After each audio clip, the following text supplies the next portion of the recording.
त्र्यंबकं यजामहे सुगंधिं पुष्टिवर्धनम उर्वारुकमिव बंधना मृत्युर्मुक्षयमामृत। जय श्री राधे दोस्तों, जय सिया राम, हर हर महादेव, जय माता दी। केपी की वाणी चैनल में आपका स्वागत है। आज मैं आपको शादी के इस सीजन में 12 मार्च तक जिन जातकों के विवाह के योग हैं उसकी जानकारी दूंगा और ग्रह स्थिति 12 मार्च तक किस प्रकार रहने वाली है उसकी जानकारी दूंगा और साथ ही एक भाग्यशाली नक्षत्र के जातकों को उसके विवाह संबंध की जानकारी दूंगा, उनके चरित्र के बारे में बताऊंगा, उनके करियर के बारे में बताऊंगा, उनकी सेहत के बारे में बताऊंगा। तो आप केपी की वाणी के साथ बने रहें। अगर कोई आप सलाह अथवा परामर्श देना चाहते हैं तो आप दे सकते हैं कि सलाह और परामर्श का बेसब्री से इंतजार रहता है। दोस्तों, अगर आप केपी की वाणी से अपनी जन्म कुंडली बनवाना चाहते हैं, अपने बच्चे की जन्म कुंडली बनवाना चाहते हैं, बच्चे का भविष्य जानना चाहते हैं, बच्चे के करियर कारोबार की जानकारी प्राप्त करना चाहते हैं, बच्चे की शादी की जानकारी प्राप्त करना चाहते हैं या स्वयं की शादी की जानकारी प्राप्त करना चाहते हैं और शादी में ए से जेड तक की जानकारी प्राप्त करना चाहते हैं कि आपकी शादी कब होगी, कहाँ होगी, कैसे होगी, किससे होगी, किस दिशा में होगी, कितनी दूरी पर होगी, किस नाम से होगी, किस राशि से करनी चाहिए,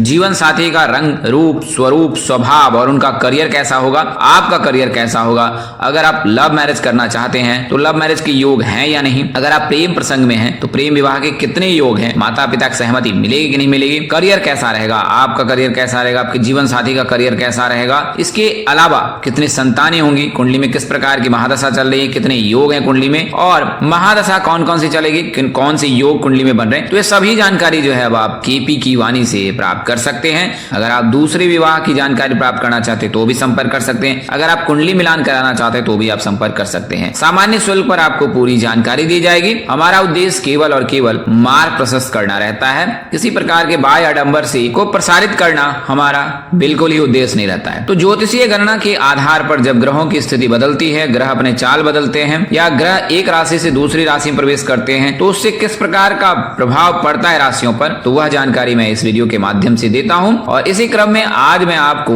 12 मार्च तक जिन ग्रहों के राशि परिवर्तन से जिन लोगों के, जिन जातकों के, जिन राशि के जातकों के विवाह के योग बनेंगे उसकी जानकारी दूंगा और यह जानकारी पूर्णतः सत्य रहेगी। आपको बता दें कि जब आप चंद्र कुंडली से यानी कि चंद्र राशि से यह जानकारी ज्ञात करते हैं तो यह जानकारी आपको सत्य प्रतीत होती है, अन्यथा अगर नाम से आप यह जानकारी देखते हैं तो उसमें कहीं ना कहीं त्रुटि आपको अवश्य दिखेगी। तो इसके लिए मैं आप सभी को सलाह दूंगा कि अपनी चंद्र कुंडली या चंद्र राशि अवश्य ज्ञात कर लें कि आपकी चंद्र राशि क्या है। आइए वीडियो में आगे बढ़ते हैं। तो सबसे पहले मैं आपको नक्षत्र के बारे में बताऊंगा और नक्षत्र के जातकों पर किस प्रकार का प्रभाव रहता है उसके बारे में बताऊंगा। तो आइए उसके बारे में सबसे पहले जानकारी प्राप्त कर लेते हैं। आज मैं आपको अनुराधा नक्षत्र में जन्म लेने वाले जातकों की जानकारी देने जा रहा हूं कि उनका व्यक्तित्व कैसा होता, करियर कैसा रहता है, अनुकूलता कैसी होती है और उनकी सेहत कैसी रहती है। आपको बता दें कि अनुराधा नक्षत्र में ही श्री राधा रानी का जन्म हुआ था या उनका अवतरण हुआ था। तो यह नक्षत्र के जो भी जातक होते हैं उन पर राधा रानी की विशेष कृपा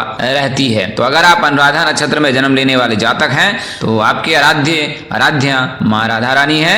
आप उनका जो वंदन रोज अभी जरूर करें। आइए जानकारी प्राप्त कर लेते हैं। तो कैसा होता है व्यक्तित्व। बात करें पुरुषों की तो अनुराधा नक्षत्र में जन्म लेने वाले पुरुष आकर्षक दिखते हैं। हालांकि इन्हें हर कोई पसंद नहीं करता है। इनकी चमकीली आंखें लोगों को आकर्षित करती हैं। ये जातक स्वभाव से आत्मविश्वासी और मेहनती होते हैं। कठिन परिस्थितियों से खुद को व्यवस्थित तरीके से संभालने में ये विशेष कौशल इनको प्राप्त होता है। ये भविष्य में होने वाली घटनाओं से डरते रहते हैं। न केवल उन्हें तनाव में डाल देते हैं बल्कि जिंदगी का पूरा आनंद लेने या जीवन साथी के साथ संबंध मधुर रखने में भी इनको कठिनाई पहुंचाते हैं। तो ये लोग थोड़े कंजूस भी होते हैं लेकिन ये गुण इनके लिए वरदान साबित होते हैं। तो अगर आप अनुराधा नक्षत्र में जन्म लेने वाले जातक हैं तो आपकी कुछ इस प्रकार का व्यक्तित्व हो सकता है। बात करें करियर की तो ये लोग नेतृत्व करने में एक्सपर्ट होते हैं, लीडर टाइप के होते हैं। तो आपको अगर कारोबार करना चाहते हैं तो उसमें आपको सफलता मिल सकती है।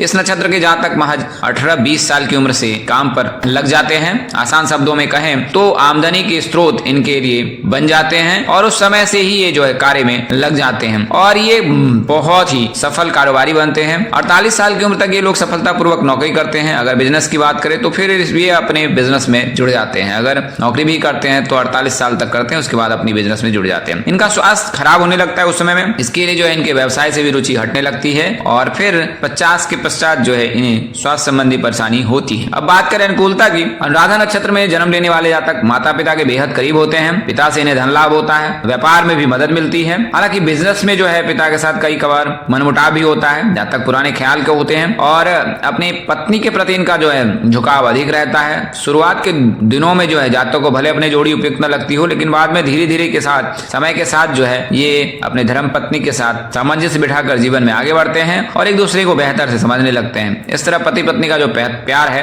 वो और बढ़ता है। बात करें अगर स्वास्थ्य की, तो अच्छे स्वास्थ्य का इनको आशीर्वाद प्राप्त होता है, लेकिन दांत की दर्द, सर्दी, खांसी और पेट संबंधी परेशानी इनको हमेशा बनी रहती है। अब बात करें महिलाओं के व्यक्तित्व की, तो महिलाएं बाहर से बहुत ही इनोसेंट दिखती हैं, लेकिन थोड़ी सी रहस्यमयी भी होती हैं और अपने को सीमित रखती हैं। इसके लिए इनके बारे में लोगों को कुछ ज्यादा पता नहीं चल पाता है। इनके कॉन्टेक्ट लिस्ट में कुछ ऐसे भी होते हैं जो इनके बेहद क्लोज होते हैं, बाकी सभी इनके कॉन्टेक्ट लिस्ट में केवल और केवल नंबर्स के हिसाब से रहते हैं। दूसरों की मदद करने के लिए हमेशा तैयार रहती है और साधारण जीवन जीना पसंद करती है। अन्य महिलाओं की गतिविधियों से कम प्रभावित होती हैं। जैसा स्वभाव न होने के कारण इनकी माँ हमेशा चिंतित रहती है कि इनके जीवन का क्या होगा और कैसे ये जीवन यापन करेगी, तो माँ को इनके लिए बहुत टेंशन होती है। लेकिन इस नक्षत्र के जो जन्म लेने वाली जातक हैं उनके बहुत अच्छे दोस्त भी होते हैं जो इनके जीवन में आगे चलकर इनका साथ देते हैं। 23 साल की उम्र पार करने के बाद इन महिलाओं की किसी खास व्यक्ति से मुलाकात होने की संभावना रहती है और उनके साथ ही जीवन साथी विवाह होता है। अनुराधा नक्षत्र में जन्म लेने वाली महिलाएं कला में बेहतर करती हैं। ये महिलाएं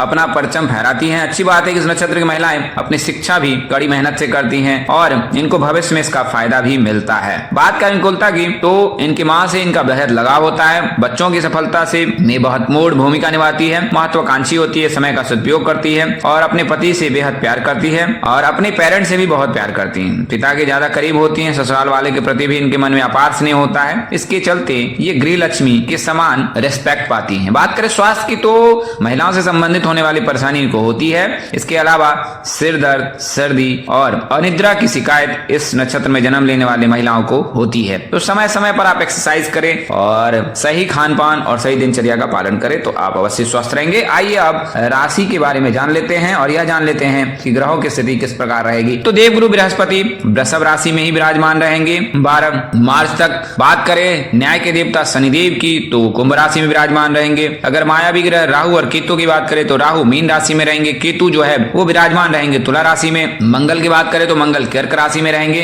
अगर बुध की बात करें तो बुध जो है कुंभ राशि में रहेंगे और फिर मीन राशि में गोचर करेंगे। बात करें सूर्य देव की, तो सूर्य देव जो है कुंभ राशि में और रहेंगे और फिर 14 मार्च को जो है वो गोचर कर जाएंगे मीन राशि में। तो उस दिन से फिर खरमास लग जाएगा और फिर मार्च के महीने में विवाह मुहूर्त नहीं है। तो कुछ इस प्रकार से ग्रहों की स्थिति है। और आइए अब मैं आपको विवाह मुहूर्त के बारे में बता देता हूं। तो फरवरी महीने में विवाह मुहूर्त है। इसके अलावा मार्च में भी, मार्च 12 तक है। मार्च में जो 14 मार्च को होली है और उससे पहले विवाह मुहूर्त है। तो फरवरी महीने में कुछ इस प्रकार विवाह मुहूर्त रहने वाला है। आपको मैं तिथि बता देता हूं। तो फरवरी में 3 फरवरी को, 6 फरवरी, 7 फरवरी, 13, 14, 15, 16, 20, 21, 22, 23 और 25 फरवरी को विवाह मुहूर्त है। वहीं अगर मार्च की बात करें, 1 मार्च, 2 मार्च, 5 मार्च, 6 मार्च, 7 मार्च, 11 मार्च, 12 मार्च के दिन जो है विवाह मुहूर्त है फरवरी के बाद मार्च महीने में। और फिर 14 मार्च को जो सूर्य गोचर कर जाएंगे मीन राशि में और इस दिन से फिर खरमास शुरू हो जाएगा। खरमास में किसी प्रकार का कोई शुभ कार्य नहीं किया जाता है। और फिर अप्रैल 16 से जो विवाह मुहूर्त का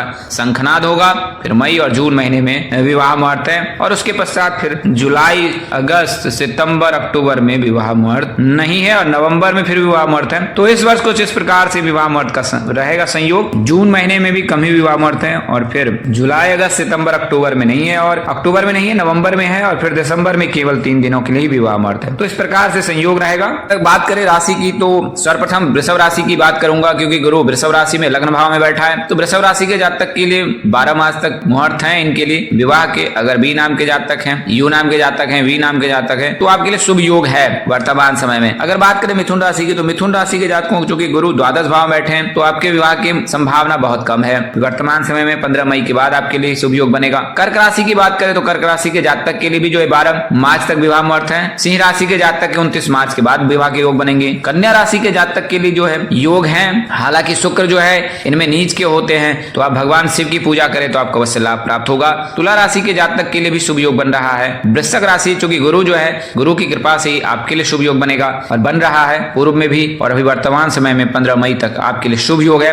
धनु राशि के जातक के लिए जो है वर्तमान समय में योग नहीं है, लेकिन आने वाले समय में जब गुरु राशि परिवर्तन करेंगे और गोचर कर जाएंगे मिथुन राशि में तो फिर आपके लिए योग बनेगा। इसके पश्चात मकर राशि के जातक जब कर्क राशि में गुरु गोचर करेंगे तो फिर मकर राशि के जातक के लिए शुभ योग बनेगा। वहीं बात करें अगर कुंभ राशि की, तो कुंभ राशि राशि के जातक के 7.5 के तीसरे चरण में शुभ परिणाम प्राप्त हो सकता है। उससे पूर्व भी शुक्र के गोचर से, शुक्र के नक्षत्र परिवर्तन से कुंभ राशि के जातक के लिए भी शुभ योग है। और मीन राशि के जातक जो एक ऐसी भाग्यशाली राशि जातक है जो इनके विवाह के योग वर्तमान समय बन रहे हैं शुक्र के गोचर से, तो शुक्र के गोचर से इस वर्ष जो है आपके विवाह के योग बन रहे हैं। अगर कुल मिलाकर अगर देखा जाए कि 12 मार्च तक किन राशि के जातकों के विवाह के योग हैं, तो वृषभ राशि के जातक, मिथुन राशि के जातक, कन्या राशि के जातक, वृश्चिक राशि के जातक, इसके अलावा कुंभ राशि के जातक और मीन राशि के जातक के विवाह के योग हैं। यानी वृषभ, कर्क, कन्या, वृश्चिक, कुंभ और मीन, ये जो 5 राशि हैं उनके विवाह के योग है 12 मार्च तक, और उस समय तक आपके विवाह होने के योग बन रहे हैं। हालांकि ऐसा नहीं कि अन्य ग्रहों के